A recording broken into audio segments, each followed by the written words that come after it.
Hey guys, Press Bill Comic Book Universe and the mighty Captain Marvel issue number 6. Okay, we see a seriously dire, desperate situation where the Alpha Flight space station has been essentially shut down almost entirely. Like, their life support is barely functioning. They've got no heat. These guys are freezing. And when I say they've got no heat, I don't actually mean that, because make no mistake, if all the heat shut off, everybody in there would be dead.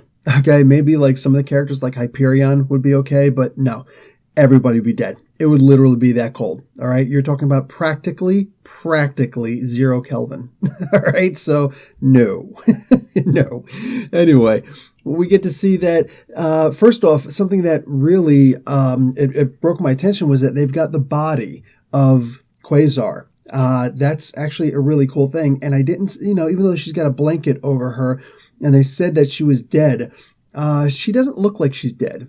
Okay, they look like they're trying to keep her body warm and, all sorts of cool things like that. But it looks like she's alive. That's important. We also see what appears to be desperation moves. All right, Captain Marvel is actually assigning Star-Lord and the Guardians to go out, which we've seen him already do in the Secret Empire comics proper, but we're finally seeing the order given by Captain Marvel to do this. And I gotta say, this looks absolutely nothing like Star-Lord. Literally, if they did not say, hey, you, Peter Quill, Star-Lord of the Guardians of the Galaxy, I'd have never, ever, million years guessed that this was actually Star-Lord who was actually there. He looks nothing like him. I get the whole beard, yeah, whatever. I'm still complaining about it. There is actually a little bit of mirth here, though, which is pretty... It's important. It's actually really important. You see America. she's standing there and she's making a little joke about, Uncle America wants you to save the Earth, and like, that's necessary. It's important. I'm not talking about like flat out comedy, but yeah, having a joke here and there is kind of important, and I'm digging it. Now, we get to see the 3 new recruits who I like-ish. I like the idea of them. What I don't like is that they were introduced at this particular time when there's so much going on and there's just so much divided attention. And these 3 characters who I think could actually be cool and very good for adding to the entire Marvel Universe as a whole, I don't have any idea who these characters actually are. Eventually, I'm sure that we'll get more on who they are, but right now, I can't tell one apart from the other except for the way they look, literally. And I hope that changes soon. There's a chance for some character development here by the end of this comic, and I hope that they actually go with it. Now, the big deal here is that they're trying to get away to contact Wendy down on Earth, but trying to get through the Earth defense shield, which, mind you, reading all the comics, all the tie-ins, everything involved, not only are these guys incapable of getting through there physically, but more importantly, like characters like Magic, Ileana Rasputin of the X-Men, she's incapable of even doing her dimensional travel teleportation, because it requires otherworldly abilities. So even her magic, aka mutant abilities, they're a little bit of both, are actually hindered by this Earth defense shield being up. So this is a serious, like, I know they did the whole 30 nukes thing. That's nothing compared to the idea that it actually blocks out magic. That's crazy.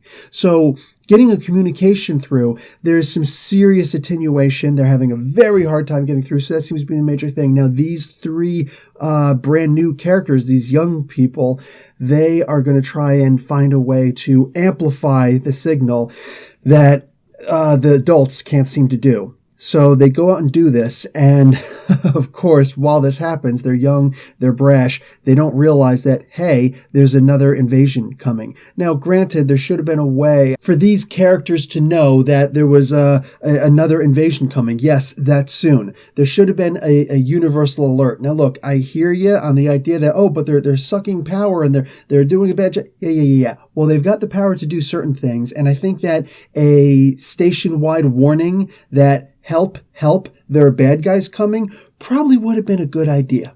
Just saying. So anyway, they go outside. They do like a spacewalk to go outside and try and form an amplifier to send a message to Earth, to Wendy.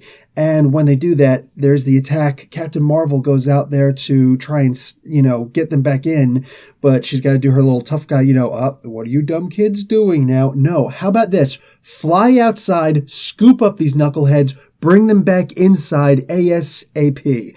But no, instead...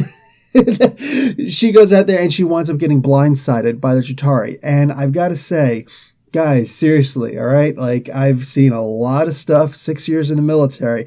This is actually a fairly scary picture on here. Seeing this gigantic Chitauri tank transport self-detonating creature, like, that is actually a really scary picture. This actually reminds me of Thor issue number 380. This is the second time I'm mentioning it this week. But giant splash pages where Thor is fighting Jormungandr, the Midgard serpent. Like, dude, this is actually a really scary picture. I'm just saying. Don't read it at night with a flashlight because, yeah, freaky. Anyway, guys, I'm going to give this comic a B-. This was better than average. This was a lot better than average. But here's the deal. This B- is tentative, okay?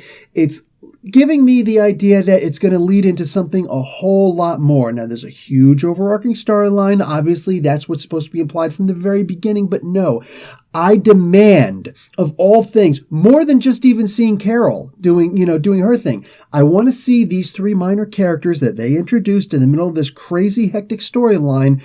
I want to see them actually shine. I want to be forced to remember their names, to remember that they got their initial training on Alpha Flight Space Station. I want to remember these characters. I don't care if they stay together as a team, form a new team that's more involved, or just they go out separately, solo. Either way, I want to know who the hell these characters are and actually give a damn. And if that doesn't happen, then as far as I'm concerned, seriously, having these guys here is a complete and total waste. And I'm not a big fan of waste. I'm really not. Anyway, guys, Professor Bill, Comic Book University. Class dismissed.